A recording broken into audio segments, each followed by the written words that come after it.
Now, you want to know something cool is they got the SR-71 Blackbird over there, and the whole story behind the Blackbird is insane. Have you heard the whole story behind the Blackbird? Well, so the Blackbird, because of the elevation, speed, and everything that it flew at, had to be made... Yeah, it's loose on the ground. Well, it had to be made out of titanium. Right. America didn't have that kind of titanium, so I'm sure it says it in here somewhere, but... they had to get it from the Russians. Yeah, they made a whole bunch of shell companies, bought the titanium, so Russia sold the titanium to the United States that was used to make the plane to spy on the Russians. Yeah, but do you know what the shell companies were saying they were buying the pizza or the titanium for? No.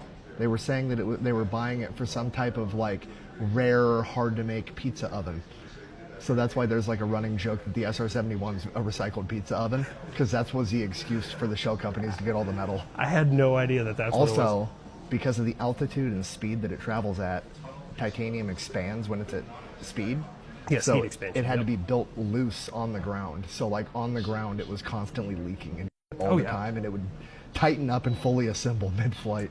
It's actually really cool the way they got that thing to Mach, what, 3.3 is what the unclassified version is I didn't know this, so obviously it had the ramjet style, but to get it to switch over from conventional thrust, conventional engines, over to the ramjet or whatever kind of, I think it was ramjet because it's not scram. It would be almost empty. They would bring it into the air, they would actually refuel it in air, and then they would bring it to like 60,000 feet, and they would dive like as fast as they could, and that's when they would switch over the engines, and when the engines would switch over and start working, that's when they would start climbing back up to their 90,000 feet or whatever the hell they're flying at. Blackbird is one of those things that like we did just because we could.